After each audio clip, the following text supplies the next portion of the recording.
So in this project, I was experimenting with a sanded paper that I haven't used before, which is Canson Mi-Teintes Touch. I used the indigo blue color that they offer. This is like the regular Mi-Teintes paper, but it just has a micro-abrasive surface attached to it, so it's easier to add more layers to.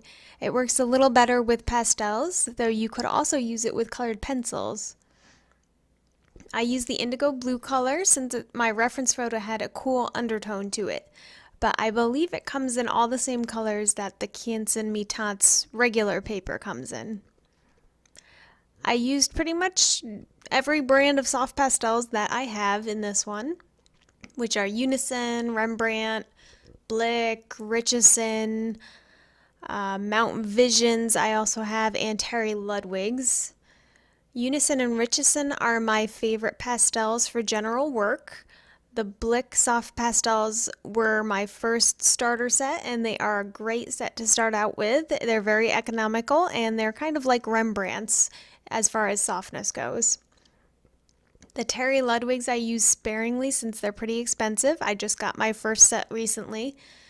They're much softer than the other pastels, so they work well for adding finishing touches and little pops of color here and there. I start out with the sky, blocking in various blues and purples, and I'm blending them in with my fingers. Though this is an abrasive surface, it's not so abrasive that you're going to rip apart your fingers, so don't worry.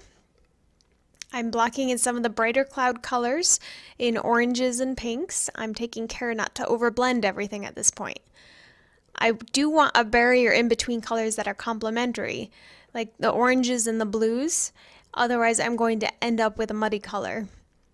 To avoid this, I usually use a color in between those two on the color wheel. So between the oranges and the blues, I'll use like a more pinkish reddish color.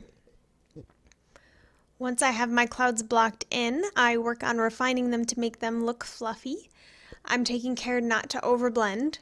I do want to have varying values in my drawing, and this is difficult to do if you blend everything together. I'm using dark grayish purples. I believe they're called thunderstorm grays or thunderstorm purples from the Mount Vision line to make those dark areas of clouds, and I'm putting my pinks and my oranges on the underside of those clouds and gently blending them up with my fingers to create the illusion of some soft fluffy clouds. I don't want to blend everything together because then it's going to look like one fluffy mess instead of an actual cloud. As I get closer to where the light source is, I use brighter colors, so I'm using brighter oranges and yellows, and I'm blending them just a little bit with my fingers into the clouds. For the distant land, I'm not using black right away to create it. Instead, I use various dark reds and purples, and then I'm going to come on top of that later with black to make it a little darker. I want to avoid using only black, as that's going to make the land look flat and uninteresting.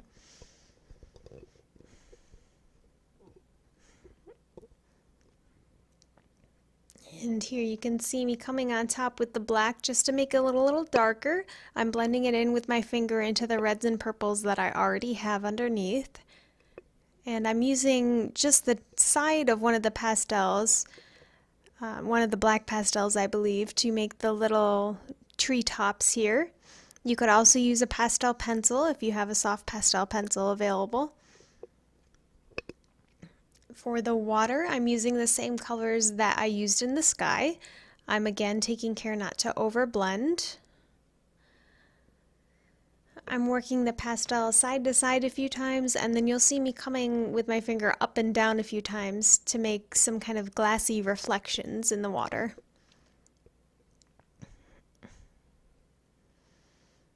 And as I get closer to the light source again, my values will get lighter.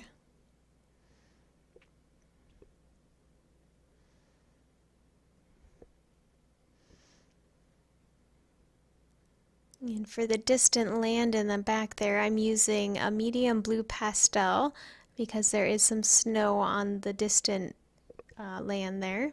And I'm using that same pastel to fill in the snow in the foreground. You'll notice that the snow I'm drawing isn't white. Snow typically reflects the color of the sky or whatever else is around it. So I'm using various blues and purples to create my snow. And just adding a little bit of interest and variation with some different values here.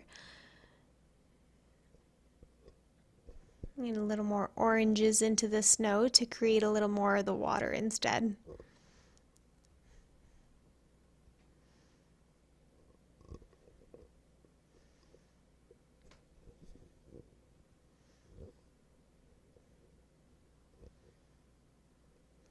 And here is my finished piece. Let me know if you guys have any questions, and please remember to hit that like button and subscribe if you would like to see more. I'll see you next time.